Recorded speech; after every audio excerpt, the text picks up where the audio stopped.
Okay, so today we're going to look at a setup for the underhooking Kimura from the guard. We got Chris here.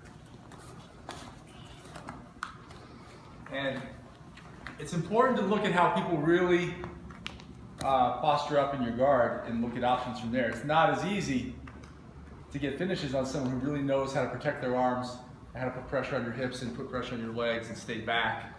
And this is what he's doing. So this is my dilemma, is working from here. If I could get him free of this and get the arms forward, the weight forward, yeah, there's a lot of it. It's, for one thing, it's easier to get underhooks. And without the gi, when you're grappling or even fighting, the underhook is really very important. It's king when it comes to the guard. When you're looking for finishes and transitions through his back and setups for, arm triangle, triangle choke, other things, you really need underhooks to get that arm away from his body. If you can't get an arm away from his body, you're not going to get much else, anything else really from him. Okay, so here's how I'm going to get that. I've got his head. I've got to have a hold of his head, and I've got a hold of his elbow. So he puts his hands on my hips, and he's got his elbows in. So I can't get those hands free. They're rooted there, but I can attack the elbow. The elbow's weak in this outward direction where I can wing it out. So I've got his head, and what I'm going to do is I'm going to move my hips a little to the left, and this gives me room to pop his elbow off of my leg like that.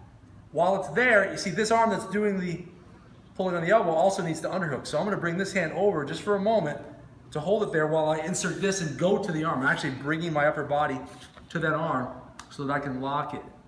All right. In the meantime, I set this leg over his shoulder and cross, regardless of whether his arm is in or not.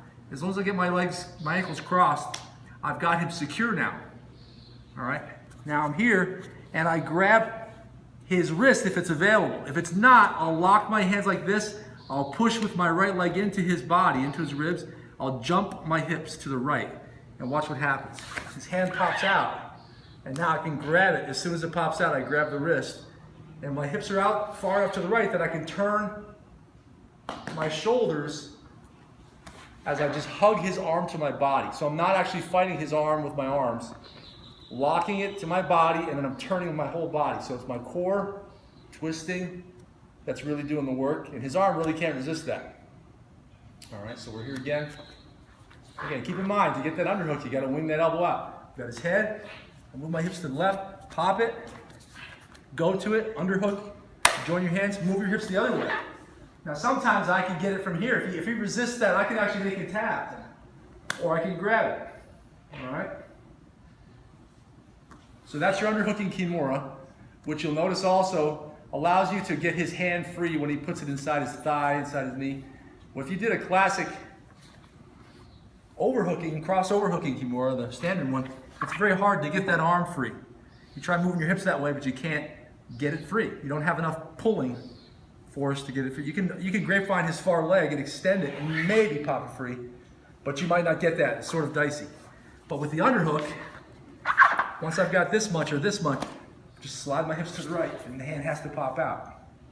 You can't resist that. From here, it's often a race.